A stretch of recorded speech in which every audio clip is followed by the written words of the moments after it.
Salve, salve galera! Sejam bem-vindos aí ao Pode Chegar com Bacelar. Danilo Nunes, para vocês ele é o superintendente do IPHAN, esse órgão aí de governo, né? Tão importante, especialmente para nós aqui da Baixada Santista como um todo. Então, meu amigo, seja bem-vindo, cara. Obrigado, seja bem-vindo, Danilo Nunes. Danilo Nunes. Isso é importante pra caramba. Tem que ter sobrenome, né? Na política tem que ter o nome e o sobrenome. Senão, tem que ter. Você sabe que na região já agora era assim, tipo, Danilo era o Danilo. Agora já tá parecendo o Danilo. Danilo Nunes, Danilo Tavares, Danilo não sei o que, Danilo não sei o que. Eu falei, pô, cara, vai ter agora que assumir ele. Vai ter que assumir o Nunes. Danilo, deixa eu te falar. Você tá no IPHAN agora, começou em janeiro junto com o Lula? Não, comecei faz 2 meses. Fiz aniversário de 2 meses de IPHAN. Tô fazendo aniversário de 2 meses de IPHAN aqui. Cara, que legal. Eu já ofereci uma cachaçinha pra ele e ele não quer. Não quer, não bebo, não sei o quê. Então vai ter que passar o aniversário tomando café com mandioca. Não tem coisa melhor, gente. Meu amigo, deixa eu te falar. Faz 2 meses que você está no IPHAN. E o que você encontrou lá? Né? Porque você... Primeiro, o que é o IPHAN para quem não sabe? Bom, o IPHAN é o Instituto do Patrimônio Histórico e Artístico Nacional, que cuida de bens materiais, os bens imateriais, que seriam os patrimônios materiais, né? São patrimônios. Patrimônio material é aquele patrimônio que é móvel ou imóvel. O móvel, coleções de arte, estátuas, imagens de santo, acervos, coisas que se movem. Imóvel, justamente são as edificações, aquilo que está literalmente imóvel. E os bens imateriais, que são as culturas produzidas por comunidades tradicionais, né? Dentre outras coisas, isso basicamente. Então, ele foi um decreto criado o decreto 25 de 1937, onde coloca o Ronaldo Melo Franco de Andrade na superintendência do ISPHAN, na época, né, que era o Serviço do Patrimônio Histórico e Artístico Nacional, que tudo isso começa em São Paulo, lembrando nisso, né? Mas quem foi o grande articulador disso foi Mário de Andrade. Tanto que Mário de Andrade deixa uma fazenda, né, um sítio que ele deixa em testamento para o IPHAN, que é o sítio Santo Antônio em São Roque. Então, tem a Casa Bandeirista, tem uma capela dentro desse sítio, muito interessante. Então, ele faz isso, então ele trabalha com a questão do tombamento, que vem para o bem material, e na mesma função, o INRC, que é o Inventário Nacional de Referências Culturais, que vai levar ao registro, como a gente está fazendo agora, que vai sair o registro do samba de bumbo, samba rural paulista, que é a única cultura imaterial tombada não, registrada, inventariada e registrada pelo IPHAN, que é apenas paulista. Porque a gente fala Fandango Caiçara, mas Fandango Caiçara pega uma parte do Paraná, pega uma parte do Rio. Agora, a cultura caipira, moda de viola, São Paulo, pega uma parte de Mato Grosso, pega uma parte de Minas. Agora, o samba rural, o samba de bumbo, ele é literalmente paulista e exclusivamente paulista.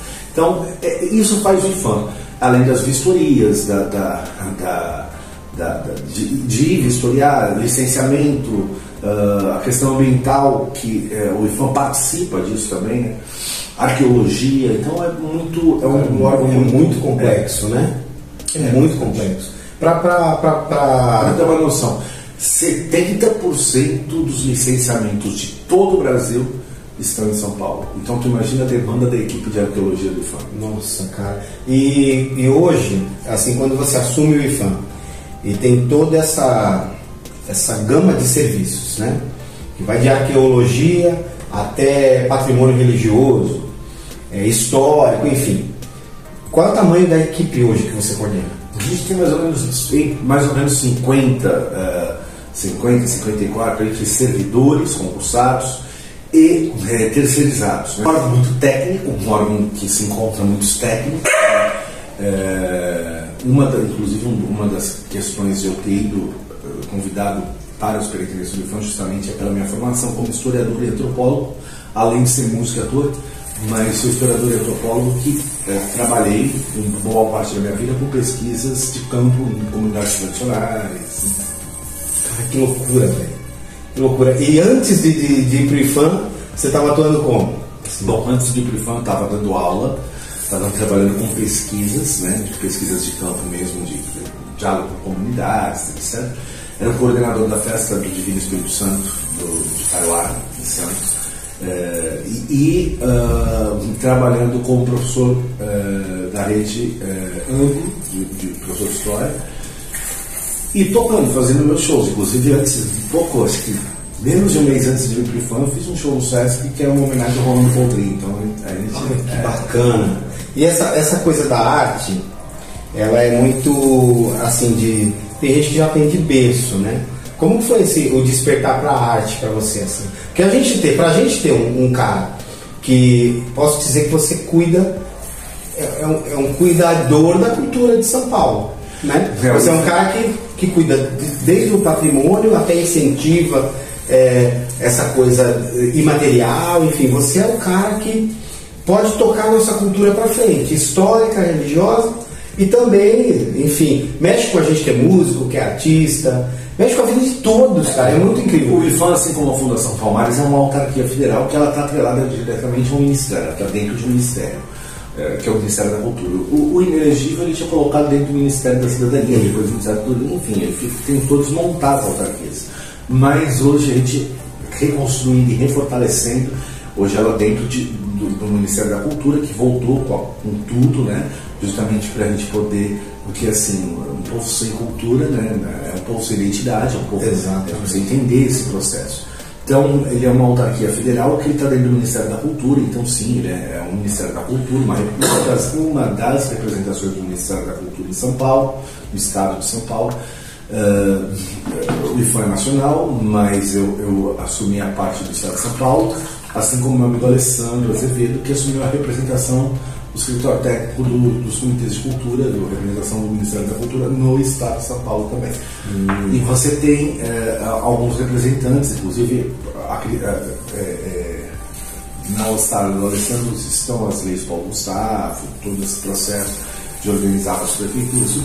Na minha estado estão os patrimônios culturais. E eu digo cultural, muito interessante, né? Porque a gente sempre falou do IFAM, e o IFAM foi um órgão sempre muito fechado, né?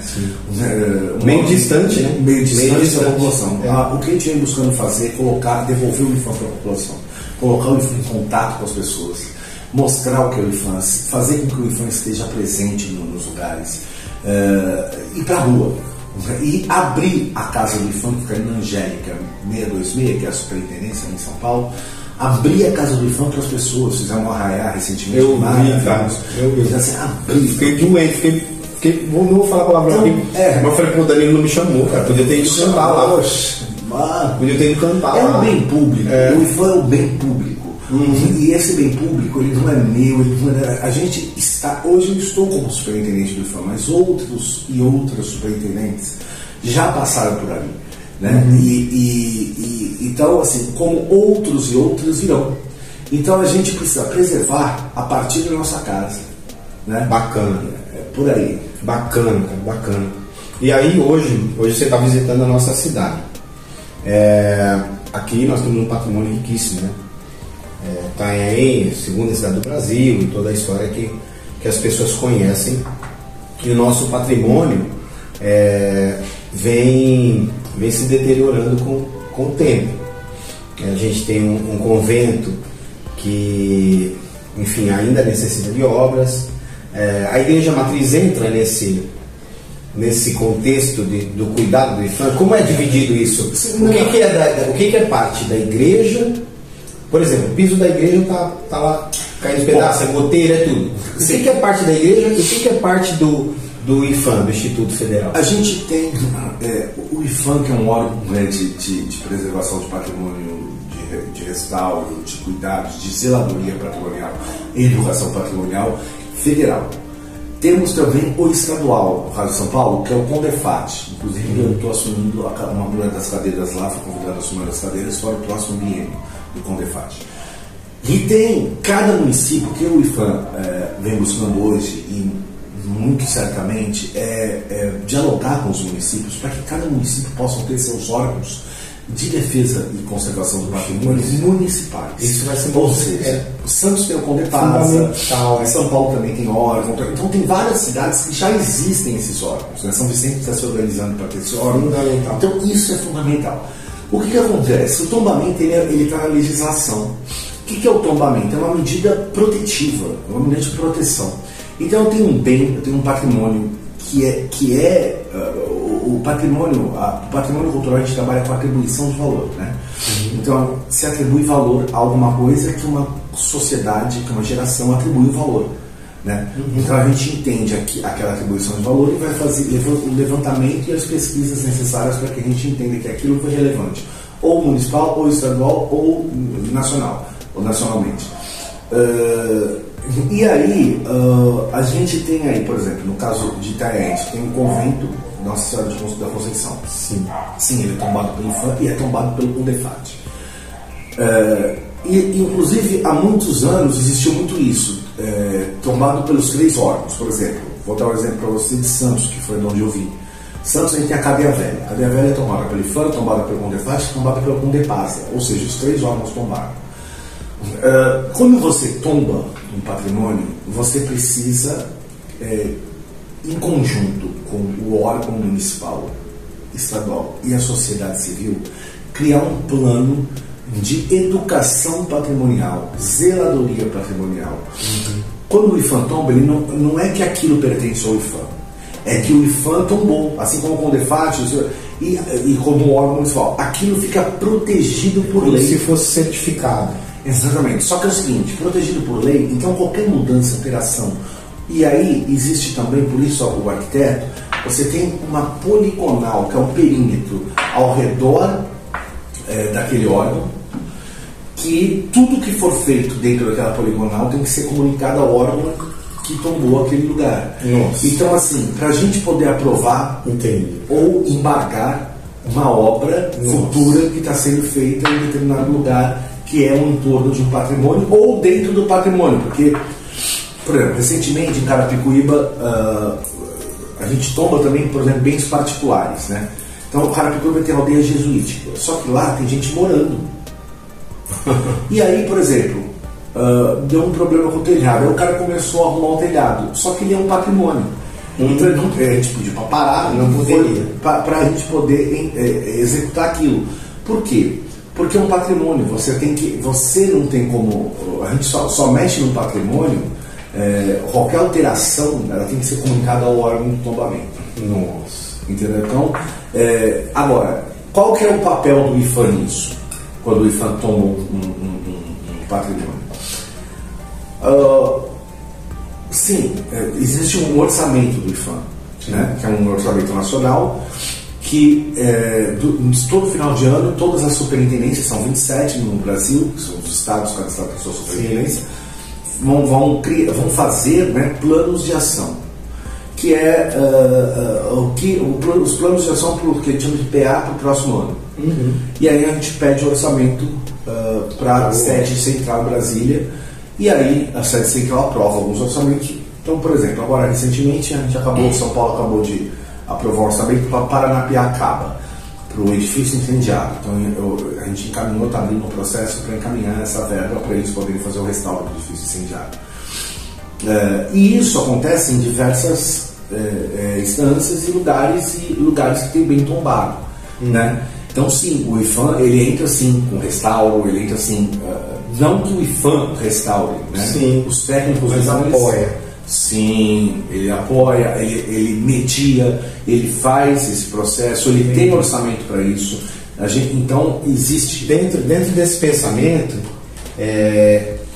quando hoje você está no IFAM, sendo gestor desse órgão, pelo que você explicou, você herdou um orçamento que foi aprovado ano passado. Sim. E aí foi aprovado pelo governo Bolsonaro. 19 planos de ação. Na verdade, não é aprovado pelo governo Bolsonaro, mas foi Ou durante o governo feito Bolsonaro, pelos técnicos que seguraram toda essa história durante esses 4 anos. Então não foi tão. Você não pegou um orçamento tão. Não peguei um orçamento devastado que o Bolsonaro determinou. Eu peguei planos de ações que o Bolsonaro falou que ia ter que ser feito. Sim, porque por ele não fazia nada. Exatamente. Eu peguei, inclusive, um órgão bem desmantelado, né? Sem nenhum tipo de orçamento. Entendeu? Então, assim, o orçamento ele veio desse ano para cobrir, ele veio esse ano o orçamento, para cobrir os planos de ações que tinham sido feitos, organizados no ano passado, final do ano passado, que não se sabia se ia ter orçamento, porque o governo Bolsonaro não garantiu orçamento. Quem garantiu foi o governo que entrou. Naquele pacote enfim, que o Lula fez emergencial, inclusive talvez tenha se incluído a nomeação do Leandro Graça, que é o presidente nacional do IFAM, de toda a diretoria colegiada, todas as pessoas que estão lá, o Deison, da cultura material, enfim, foi feito num caráter emergencial por conta do 8 de janeiro. Né, destruir uma série de patrimônios que estavam lá, Palácio do Planalto, lá em Brasília. Que absurdo. E o IFAM restaurou esses patrimônios e entregou esses patrimônios. Olha que já? Sim. Então, por exemplo, por isso a nomeação tão rápida do Leandro Graça, tão rápida de quem assumiu o IFAM, as superintendências foram entrando depois, mas assim, foi um caráter emergencial naquele momento, depois do 8 de janeiro, justamente porque os danos foram bem grandes, né, no patrimônio que é aquilo que eu estava falando, quando eu falo assim, educação patrimonial. Então vamos lá, você tem a sua casa representa alguma coisa para você, cara. Sim. E você não vai deixar a sua casa cair aos pedaços, suja, não sei o que. Você sempre vai estar dando uma manutenção, um negócio de tinta, uma limpeza aqui, colocando um negocinho ali, colocando um negócio aqui. Legal. Por quê? Porque é um patrimônio seu. Sim, que você usufrui, então você preserva por ela. Né?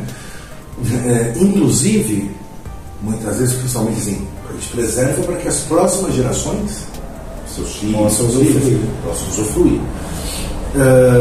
Um patrimônio, então você atribui valor. Por que você atribui valor à sua casa? Porque a sua casa é onde você mora, é onde você dorme, onde você acorda, onde você come, é a sua vida. Então, um patrimônio também atribui valor. Só quem atribui valor é uma sociedade, uma comunidade, é um grupo, né, que tem um significado. E aí, quando você atribui o valor, você precisa preservar por aquilo. A preservação e a zeladoria patrimonial, o IFAM não faz sozinho. Então, o IFAM trabalha com projetos e processos de educação patrimonial com diversos lugares no Brasil, em contato direto com a sociedade civil, prefeituras, governos, enfim, para que a gente possa debater e discutir exatamente o que é educação patrimonial. Porque o IFAM toma um patrimônio e aquilo precisa ser preservado. Só que o IFAM não vai ficar botar uma pessoa lá para preservar. É preciso que o governo da cidade em que esse patrimônio está inserido compre junto, que a população compre, que o terceiro setor compre. Por que você pediu um tombamento? Você pediu um tombamento para quê? Porque aquilo é simbólico. Então, se é simbólico, se significa muito. Tombamos. Né? Precisamos restaurar o piso. Tá, restauramos. Agora cuide. Zele. Porque senão. E aí eu queria. Não fica para as próximas gerações. Exatamente. Eu queria até colocar aqui uma coisa que a gente tem tiveram muitos e tem bastante arquitetos dentro do IFAM. Só que o IFAM é o Instituto do Patrimônio Histórico Artístico Nacional. Ele tem arquitetura, tem engenharia, tem história, tem material, tem tudo. Tem todos esses saberes técnicos. Exatamente. Agora, a gente, dentro do IFAM, a gente entende hoje, uma das coisas que eu tenho falado bastante, que antes de qualquer parede existe o ser humano. É o que eu defendo. E antes do ser humano existe o lugar. E quem atribui valor a um determinado lugar, transformando aquele lugar num território, é um próprio grupo social. Sim. E aí, cara, é exatamente uma das coisas que a gente fala, que a Unesco trouxe isso em 2002, e que é a questão da chancela relacionada à paisagem cultural. Isso é uma coisa que foi muito discutida, mas ninguém chegou ainda há nenhum denominador comum de falar assim, ó, isso aqui a gente aplica a chancela. Então tem uma dificuldade, inclusive na tese de mestrado, que a chancela ela é relacionada à questão da paisagem cultural. A paisagem cultural, ela não é uma paisagem natural. Por quê? Porque ela é cultural, porque é onde o ser humano interfere diretamente na natureza, fazendo com que aquele lugar se transforme num território, criando culturas imateriais e materiais que vão se conectar. Então aquilo é uma paisagem. Hoje você tem o Rio de Janeiro chancelado como paisagem cultural.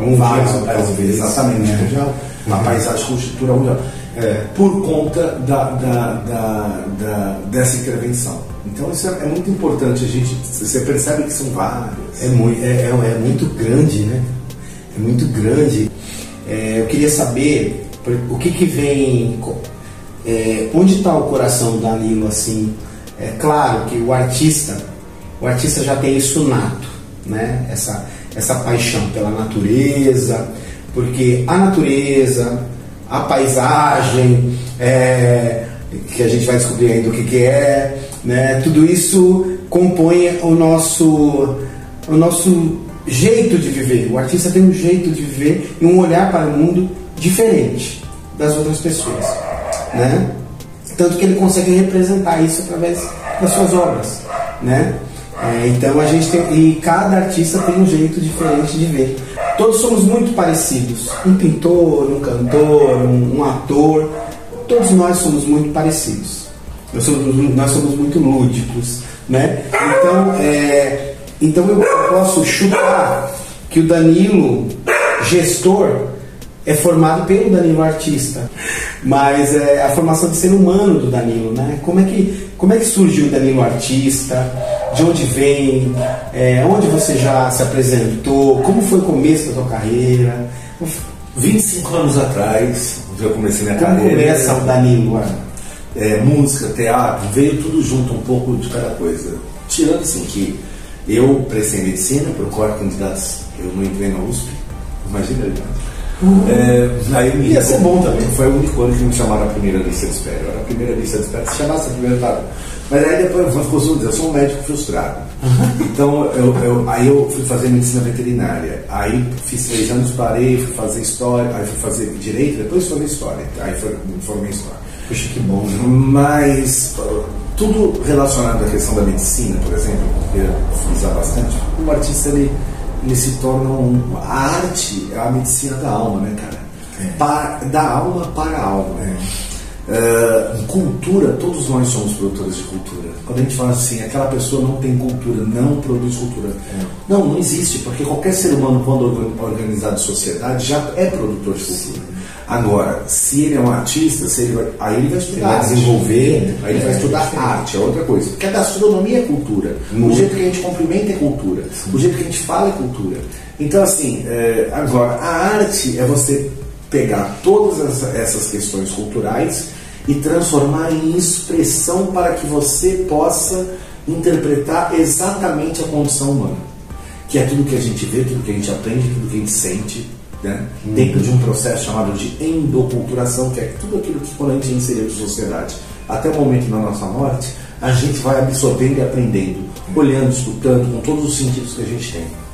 Então, o Danilo artista começa aí com música, teatro, cinema e tantas coisas que eu já fiz. Então, há inúmeras coisas que não daria para estar falando tudo agora, mas eu já fui desde o presidente da Federação de Teatro até o organizador do festival, até o cara do show, o movimento de música, movimentos caiçaras, movimentos, enfim. Inclusive continuo em alguns shows específicos, continuo fazendo, principalmente em alguns lugares quando me chamam para fazer algum show. Eu antes de entrar no IFAM fiz um show em homenagem ao Rolando Boldrin. Hoje faço esse show pontualmente em alguns lugares e sim, obviamente não tem como deixar de lado a sensibilidade que a gente aprende com a arte. A gente aprende a ter a sensibilidade e entender cada vez mais o ser humano. E a gente se reconhece naquilo, né? Sim. Se encontra naquilo. Sim, não tenha dúvida, não tenha dúvida. Mas assim, no comecinho, assim, qual foi a primeira vez que você pegou um violão? Bom, a primeira coisa que eu fiz de arte foi o espetáculo Romeu e Julieta como ator, na escola. Caramba! Depois eu Você é muito metido, viu? Eu toquei percussão. Eu toquei percussão naquela febre do pagode. É mesmo? Bandas de pagode. Mentira! Tocar percussão. Aí anos 90, né? Isso. Aí depois voltei ali no teatro já um pouco mais profissionalizado dentro do teatro. Aí entrei no grupo profissional, fiz cursos, etc. E aí fui pro cinema, fiz o filme Queiro, fiz a minissérie Um Só Coração na Globo, que é dos 450 anos de São Paulo, com a Ana Paula Rosa, o Arte Marco, com a Madalena Laveiras. E fui trabalhando em espetáculos, fiz Gota d'Água, Chico Buarque, Paulo Pontes, fiz algumas expectativas com esse espetáculo, que era baseado na obra de Patativa do Sarante, rodou o Brasil inteiro. Recebemos algumas propostas, inclusive para ir para o exterior, fomos para os grandes festivais do Brasil, nacionais e internacionais. E com música montei o Carrossel de Barro, que era a minha banda, lancei 3 discos. O último disco eu lancei em 2019 em parceria com a comunidade do Instituto Arte Mundic, lá da comunidade da Vila Gilda, com a molecada da percussão. E eu fiquei lá um tempo escutando tudo que eu escutava de sonoridade dentro da maior comunidade sobre palafitas da América Latina, que é o DIC da Vila Gilda. São 25 mil pessoas. Sim. E eu tenho uma relação muito forte com aquela comunidade. Eu escuto tudo que eu escutava, eu comecei a compor canções sobre aquilo. E aí eu criei um disco chamado Som das Palafitas, que inclusive eu lembro que teve muita repercussão, né, esse disco. Teve. E eu confesso que eu dei uma sugada no nome que já existia, que era o Festival Som das Palafitas lá, que o Zé Virgílio realizou. Mas eu trouxe, ainda com o senso dele, claro, trazer o nome do Som das Palafitas. E é o nome de uma música, o Som das Palafitas. Se tu quiser pegar o violão, até eu toco um trechinho. Jura? Pode. Esse meu violão desafinado? Tá desafinado, gente, mas nós vamos tocar desafinado. Porque agora também a gente tá meio corrido, atrasado. Vamos nessa, olha lá. Quando as luzes se acendem na favela, canta o som da sirene ensurdecendo, palafitas que vão se emudecendo, se ilumina de sangue a viela.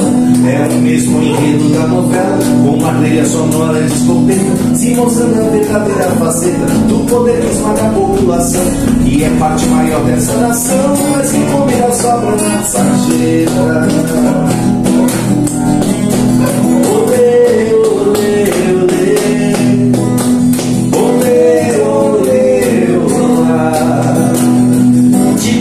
Tambores vai viver, é o som das palafitas,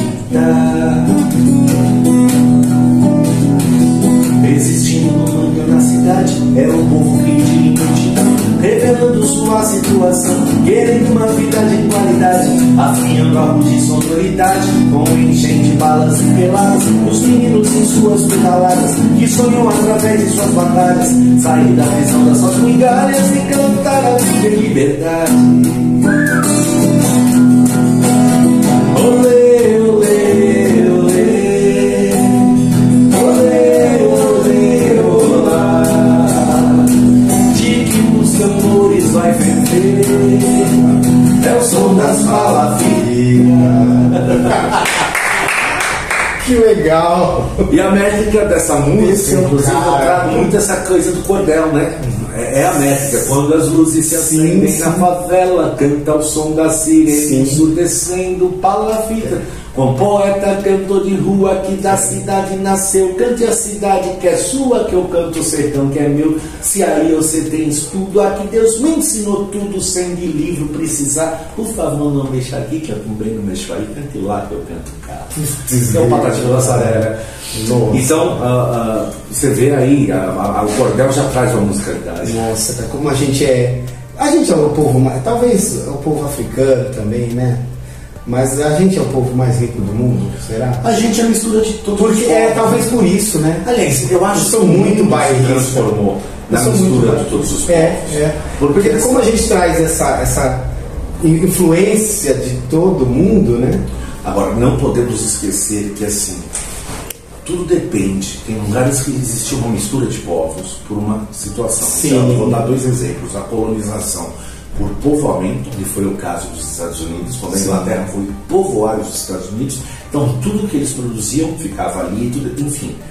E a colonização por exploração. Eu venho explorar uma terra, dizimar o que tem numa terra, modificar uma cultura que já existia aqui e ainda trago pessoas de outra terra para serem escravizados aqui. Então, na verdade, o Brasil tem uma reparação para fazer com negros, indígenas, LGBTQIA+, mulheres, etc. Então, a gente precisa entender esse processo.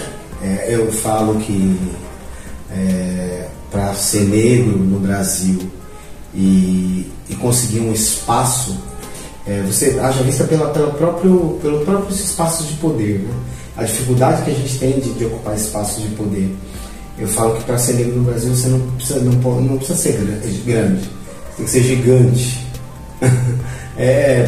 Mas eu entendo a história é feita de tempos em tempos, todo dia a gente está mudando e construindo uma nova história, então eu não deixo de acreditar num futuro melhor, eu não deixo de acreditar.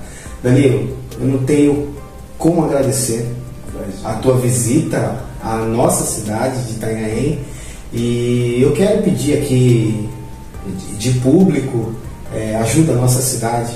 Essa cidade é linda demais e a gente quer contar muito com a tua força, com o teu, cara, com todo esse coração que eu já conhecia, mas hoje o meu público pôde conhecer. Um cara 100% coração que tá lá nos representando a todos, tá bom? Com certeza, deixo aqui para vocês, esse é um compromisso, acho que de todos nós, gestores do IFAM. Eu deixo aqui para Itanhaém o abraço do nosso presidente nacional, Leandro Grais, o abraço da nossa ministra da Cultura, Margarete Menezes, e o meu abraço aqui para a cidade, no qual também tem uma relação, porque sou cria da Baixada Santista, e a Baixada Santista se tornou uma região importantíssima para o Brasil, esses 9 municípios, no qual Itanhaém faz parte, Santos, que é de onde eu venho, faz parte, tantas outras, por ser uma região que tem uma interferência diretamente da questão portuária. No outro podcast a gente fala mais. Obrigado, pode chegar com o Bacelar. Esse aqui é o Danilo Nunes. Valeu. Valeu, galera. Pronto, sabe? Porra, eu acho que sim, cara.